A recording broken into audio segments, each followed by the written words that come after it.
로마서 11장 11절에서 24절입니다. 12절. 그들의 넘어짐이 세상의 부요함이 되고 그들의 실패가 이방 사람의 부요함이 됐다면 그들의 충만함은 얼마나 더 큰 부요함을 가져오겠습니까? 실제로 유대인의 복음을 배척하고 있는 지금도 하나님 나라가 확장되고 있는데 그들이 복음을 받아들이면 얼마나 더 확장돼 부요하겠는가 하는 것입니다.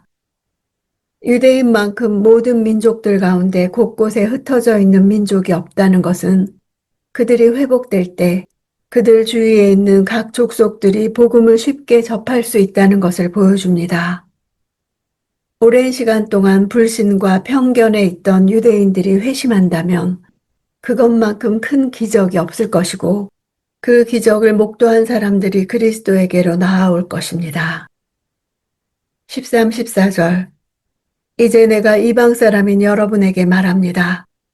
내가 이방 사람의 사도인 만큼 나는 내 직분을 영광스럽게 여깁니다. 이는 내가 어떻게든 내 동족에게 시기심을 일으켜 그들 가운데 다만 얼마라도 구원을 받게 하려는 것입니다. 지금 자신의 편지를 읽고 있는 로마 교회의 성도들을 향해 그들 자신이야말로 이방인임을 강조합니다. 유대인들의 실족으로 인해 이방인들이 죽게 많이 돌아오게 되는데 바울은 자신이 바로 이 일을 일선에서 감당하는 이방인의 사도로서의 직분을 가지고 있다는 사실에 대해 큰 자부심을 가지고 있었습니다. 이방인의 사도라는 직분이 바울에게 더 큰 영광이 되는 것은 그의 전도로 인해 돌아오는 이방인들은 결국 유대인들을 돌아오도록 하는 결과를 낳기 때문입니다. 바울이 이방인 복음화를 통해서 이루고자 하는 또 하나의 염원은 동족의 시기심을 자극하여 구원에 동참케 하는 것입니다. 예수 그리스도로 말미암아 이방인들에게 하나님의 축복이 임하는 것을 보면 이스라엘이 각성하게 될지도 모른다는 기대를 가지고 있었던 것입니다. 15절.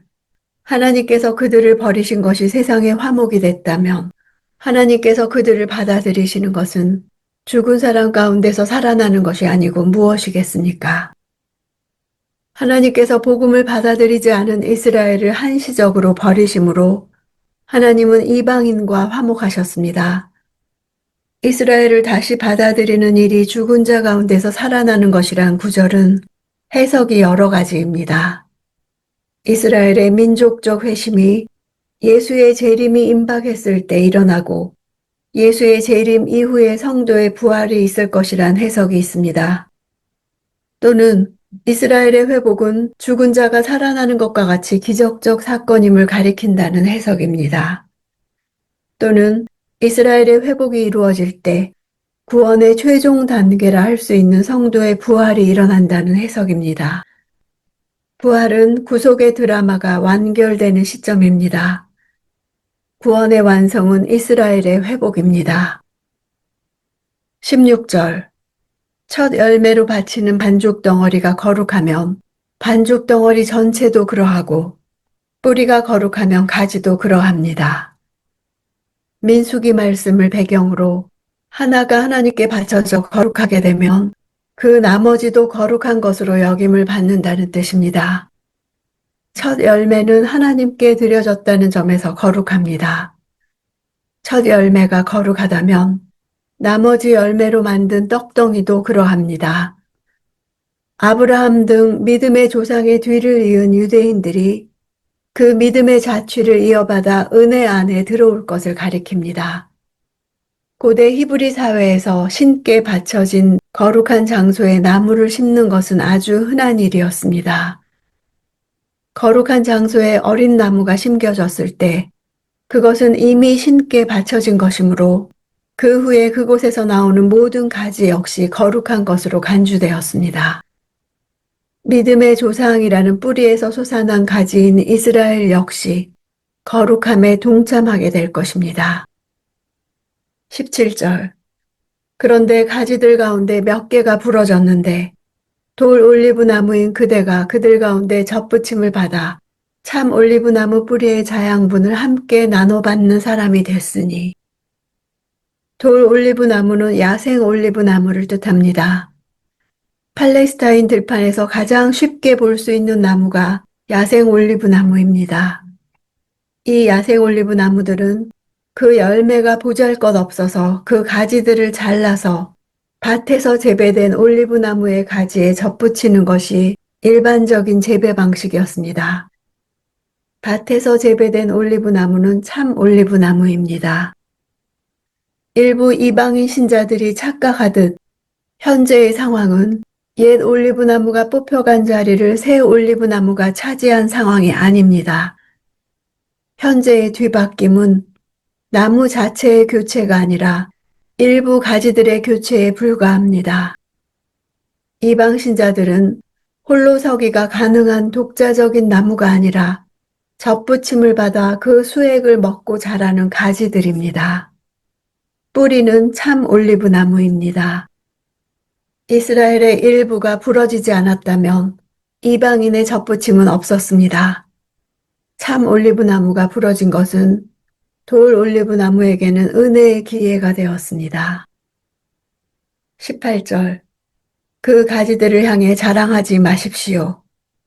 자랑한다 할지라도 그대가 뿌리를 지탱하는 것이 아니라 뿌리가 그대를 지탱한다는 사실을 명심하십시오. 클라우디우스 칙령의 여파로 로마 교회의 다수를 차지하게 된 이방인 그리스도인들은 유대파 그리스도인들의 역사와 관습을 무시할 뿐만 아니라 유대인들이 구원으로부터 배제된 현재에 대해서 교만을 품었던 것으로 보입니다.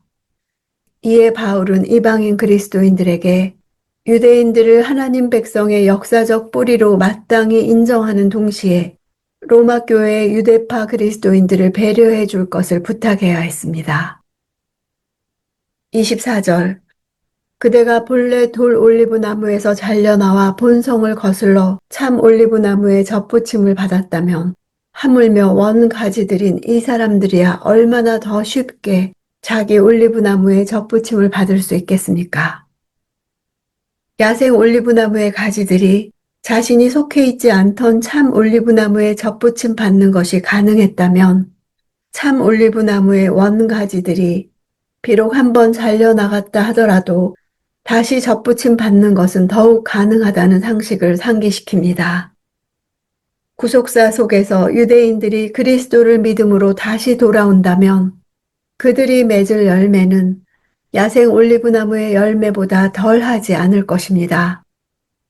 본성을 거스른다는 것은 어린 가지가 돌 올리브나무로부터 잘려나와 참 올리브나무에 접붙임을 받은 것을 가리키는 것입니다. 바울은 잘림과 접붙임이라는 두 주제를 통해 두 개의 상호 보완적인 교훈을 가르칩니다. 첫째, 이방인 신자들에 대한 경고로서 자랑하지 말라는 것이고, 둘째, 이스라엘 불신자들에게 주는 약속으로서 그들이 회복되리라는 것입니다. 지난 2000년의 기독교 역사를 생각해보면 이스라엘이 복음을 거부함으로 복음은 이방인에게로 넘어가게 되어 당시 세계의 중심이었던 로마로 가게 되었습니다. 소수의 그리스도인들이 로마를 뒤집어 버렸습니다. 로마는 전 유럽에 복음을 전했고 유럽의 청교도들이 핍박으로 말미암아 미국으로 건너갔습니다. 미국을 통해서 전 세계로 복음이 전해지기 시작해 아프리카로, 남미로, 아시아로, 그러다 100년 전 우리나라도 복음을 받게 된 것입니다. 나에게까지 온 복음이 이런 하나님의 놀라운 계획으로 이루어진 것입니다. 나에게까지 온 복음이 내 삶에서 흘러나가 곁에 있는 사람의 부요함까지 이루는 역사가 일어나기를 기도하며 기대합니다.